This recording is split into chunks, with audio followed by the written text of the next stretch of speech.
Hey everyone, it's Christopher, and I am here to review the first episode or the premiere episode of Big Brother 18. It was a 2 hour premiere, and there's a lot to cover, because it was 2 hours, and I want to kind of get through as much as I can because it takes a while. I did not realize how long it takes to upload a video on YouTube. It takes almost a whole day.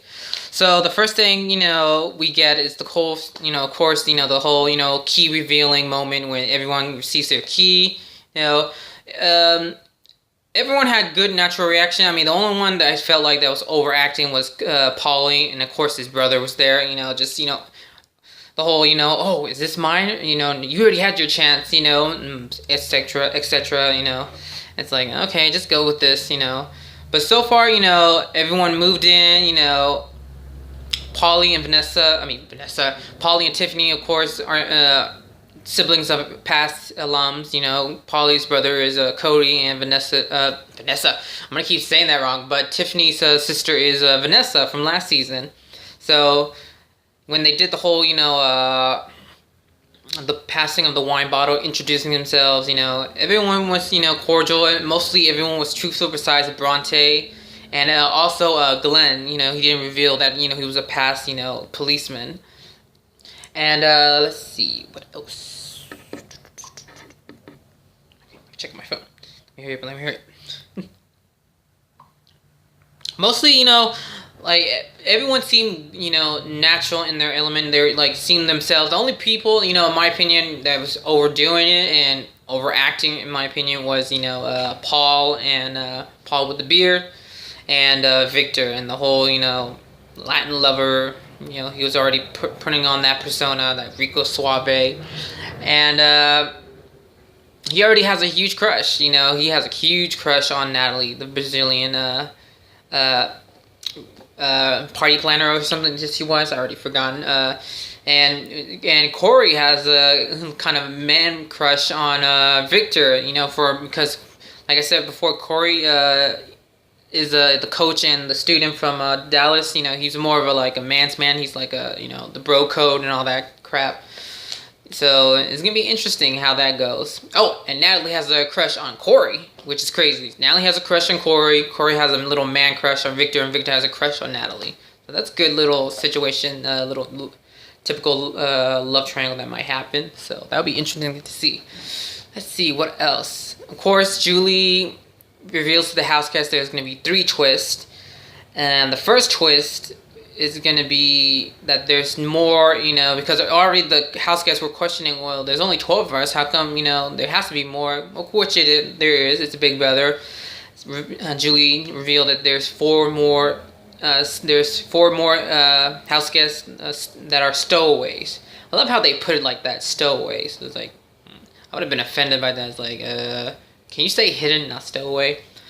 But, and of course the rumors, of course ended up being true. The 4 stories were turning alumni, and the first person to pop out was Nicole. And Nicole, seems the same. She seems, Nicole's Nicole, and I loved her on her season. The surprising thing was that she and Hayden are no longer dating anymore. Which is sad, because I thought they were a good couple, and they dated for quite a while. So, that's sad, but, she says with this time she wants to keep her eye on the game, try not let no boys, get in the way. The second reveal, and they all the 4 alumni popped out of some big-ass suitcase, which, it's weird, like, how they popped out. It was like, I guess it must have been, there was a trap against the wall where they can go walk through, and it must have been uncomfortable, like scurry in and pop out of the suitcase like that. So anyways, the second reveal was James, and the only thing different about James is his haircut. He has more like my haircut, but his hair is not flowy, and I guess he got rid of any trace of his little Texan roots, which and I guess if you over the year you grow up. So. And with James, like I said, in my assessment video, to me, he was just a prankster. He didn't really start playing a game until one of his friends left, and he played a bitter game, in my opinion. So, the third reveal is Da'Vonne. I have to say, Da'Vonne looked beautiful in her yellow dress and her dreadlocks. She looked really beautiful, and she wants to make sure, and and I won't lie, last season, I felt like Davon wasted so many good opportunities to be, manipulating, to be a good liar, to take advantage of information, because all she did was, open her mouth and, crack jokes and, didn't really focus on the game. But, from her, little dive room session after her reveal, she said, this time I'm just going to keep my mouth shut when it comes to information, and I'm going to try to keep my cool and try to keep my head of the game, try to last longer than, last time, which, I'm giving her props for that. And the fourth reveal is Frank Udi from season 14, which I am so happy. I was a big fan of him season 14, and Frank this time has a haircut. He looks somewhat different now. He looks really different. I guess when the little sideshow bob hairdo he used to have, he cut that off, and it's gonna be interesting because I won't lie. I love Frank on his season, but I sometimes hated him mostly because of Boogie. I didn't like Boogie, and him. I always feel like when you hang out with Boogie, you get that bad energy from him passed on to you. And this time he's not playing with Boogie, so it's gonna be interesting to see how he plays without Boogie. And he said this time he wants to make sure to keep calm and keep this social game. Make more of a social game for him, because he was a comp beast, but he did not have a good social game. He was getting into fights with everyone. He took everything personally. So it'll be interesting to see, Frank play, this time around, with a good social game. Hopefully with a good social game and without Boogie. And from then on, after all the, the alumni's reveal, the first three people that were already getting attitudes and were already hating on them was Jose and Zykeia and Paul. They're already like, these people are, dusty, relics or something like that. They were being very rude. Josiah is mean. I'm really disappointed, but it's like he's here to be he's here to win, not to be loved. So I guess I should remind myself of that. But they were very mean about their alumni returning. Like, oh, they already took their had their chance. One of them already had their chance twice. One of them left on week 2. So what's the relevant of that? And there was already a alliance formed with Zykeia, Josiah, and Paul. And which is to me they're already in a sense compare themselves as the French. I think they were comparing. I have to rewatch the episode again, but it seemed like they were comparing themselves to the Friendship Alliance, like on season 6, which is crazy.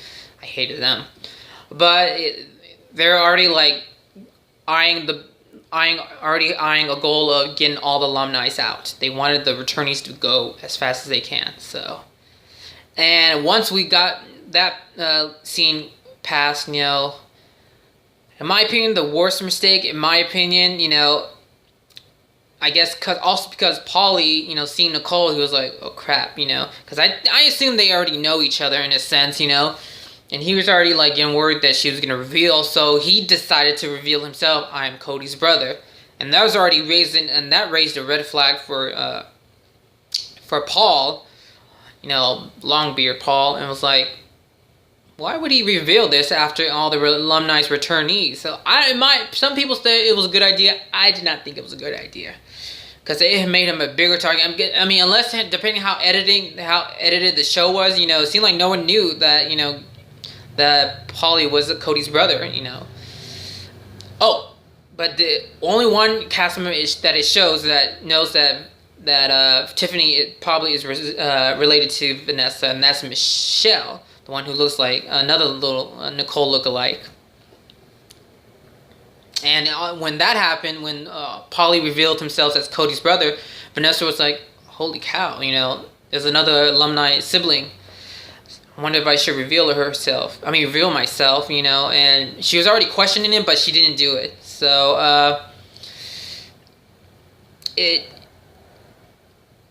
I don't know, like, I think... it's hard to, be in their shoes and be like, should I create another huge target on my back and not reveal it, or will I still create it if I don't reveal it? I don't know. I don't know. I have to be in their shoes when that ever happens, if that ever happens. So the next thing we get is the first competition of the season.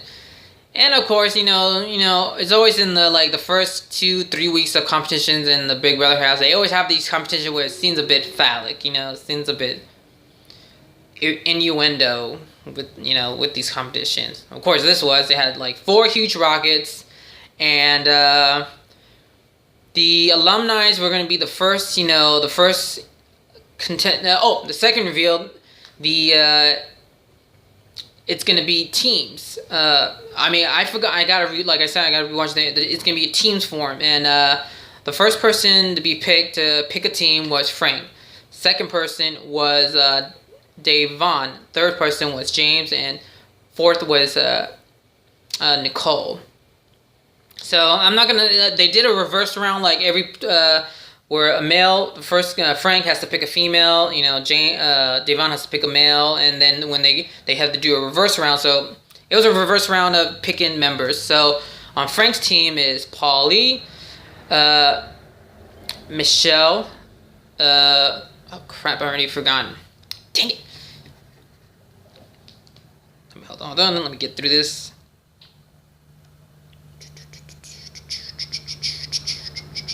Okay. Frank's team is Paulie, Michelle. Sorry.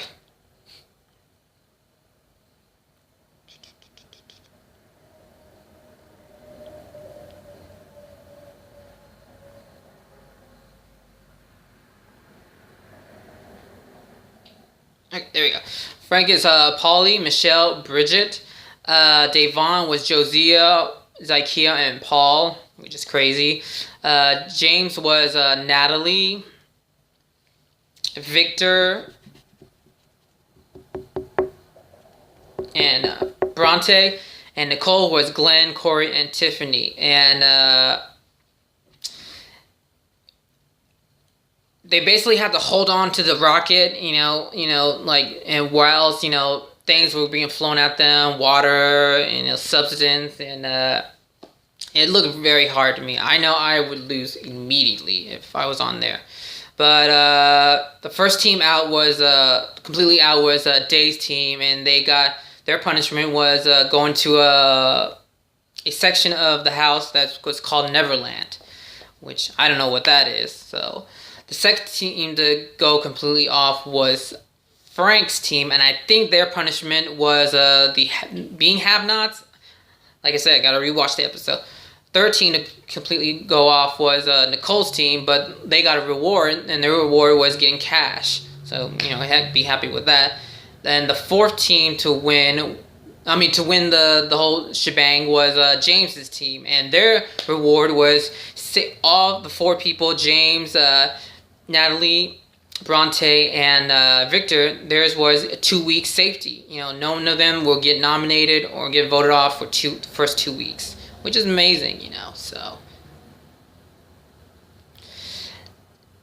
And you can tell already there is a friction between Davon and her team. Mostly Davon and Paul. And, both loud mouths. And Paul is already getting that, like, money hungry, or, like, that big head of, like, now I own this game, I can take out anyone, which is crazy because before that he didn't really care about the game, he didn't care about winning. But I guess for some reason, for him, when like the alumni returned, it was like, who are these old people coming in? I want them gone. This is about the newbies. So he already has his eye on the prize is really to get their alumni out, and there's already a friction between him and Davon, and it's gonna be good. Hopefully when the live feeds come back tonight, it's gonna be real good. Let's see what else happened. Alrighty, the second competition. I'm gonna try to get this fast. The second competition, was a block competition where 3 of the team members of the 3 teams that are left, they have to hold a rope that's carrying the block's centrage or whatever. And once the 4th team member puts a block, they have to reverse with another team member, like pass the little rope thing to them, and while the other one gets the rope and gets the other block and puts it on. It has to be a 4 stack, I believe it was, and of course, after they put the second block on or whatever, they have to do it again and reverse the rope to another person, and then they have to get that. And so far, the team that was almost there to complete it was Nicole's team, but you could tell there was already a little kind of friction between Nicole and Glenn, and they dropped it. They dropped it, and then that second competition, you could see the big time tension between Da'Vonne and Paul. They were just Da'Vonne was I'm not letting him tell me what to do, whereas Paul's well, you're not gonna tell me what to do, and blah blah blah. It was just getting crazy. But the team that ultimately won that competition was Frank's team. Frank's team won, and which is pretty good. I'm glad because I'm already a big fan of Frank, and I'm glad that him, Paulie, and Michelle made it through. To me, I already have the persons to keep an eye on is Michelle, Bronte, and those are the only two. Actually, I had two before, but Zakiya and Josiah already fallen out of my mouth because of their attitudes against the alumni. But Frank's team won, and they won safety. And now left was the team of Da'Vonne and Nicole. And after the second competition, Da'Vonne was in a sense already having a total meltdown, because especially with the friction with her and Paul, and she was just having a meltdown, and I felt so bad for Da'Vonne. Last season I liked her and I didn't like her, but this season, I could see that she was trying her best to, keep it in together, keep, her mouth in check. But, I guess even with me, I can understand, because Paul was being an ass. He was being a major ass, because already, his ego is where he's already getting the best of him, wanting to get the alumni out. So I felt so bad for Da'Vonne, and she was getting a lot of airtime in this episode, and I literally thought she was going to be the one to leave, and it would have sucked. It was seriously, last week you left on week 2, you can't even reach week 1. It's crazy. Well, actually, day 1, because the third twist is someone's going to be Jody. That's how I call it. They're going to leave before the end of the first day or the second day. I'm not sure. But, hey, whoever is leaving, because they're going to get a second episode, whereas Jody only got 1 episode. So, and the third final competition of the night and of the episode was another building block sense. They were building a sandcastle out of cardboards. And that one, that looked kind of fun. I could probably do that one. That was more easier than the other ones, my opinion. And again, Da'Vonne and Paul were going at it. And to a point, even Da'Vonne realized I should have just picked Paulie instead of Paul, because same thing like the second competition, they were just telling each other, do this, don't do that, and they were getting on each other's nerves. And I thought they were gonna lose, because Nicole's team was doing well, but I think there was already a situation where Glenn was not doing the best he could do, and I felt bad for him, especially being the oldest of the house and already being well, what's this old person gonna do? So I felt so bad. But in the end of the day, or the competition, or the episode, Da'Vonne pulled it off. Her team pulled it off, which I'm so happy about, just for Da'Vonne, I already lost my love for Josiah and Zakiya and Paul, because their attitudes have been ugh. Especially already, and already with the friction with Paul and Da'Vonne. And but I'm happy that Da'Vonne won. I'm worried now for Nicole, because tonight's episode, the second episode of the premiere night is or the 2-night premiere night is gonna mostly be who's gonna leave from. They didn't really explain it, but I think one of them of Nicole's team is gonna leave from either Nicole, Tiffany, Vanessa's sister, or Corey or Glenn. And the best case scenario, I want Tiffany and Nicole to stay. Glenn or Corey, I don't mind them going. I mean, they just seem blah. They really, in my opinion, they really don't have a strategy in this game. So hopefully Nicole and Tiffany stays in. Hopefully one of them becomes HOH and Corey or Glenn leaves. So that's my hope for tonight's episode. So, but anyways, that's it. That's my little quick recap, or in a sense, quick recap. But, tonight is the second episode of the 2-night premiere of BB18. And also after BB18 is going to be the live feeds, which are going to go live. And we're gonna see all the drama and all the craziness that's gonna happen this summer. So that's gonna be fun. All right, Chris. All right, everyone. This is Christopher, and I hope you have a good day.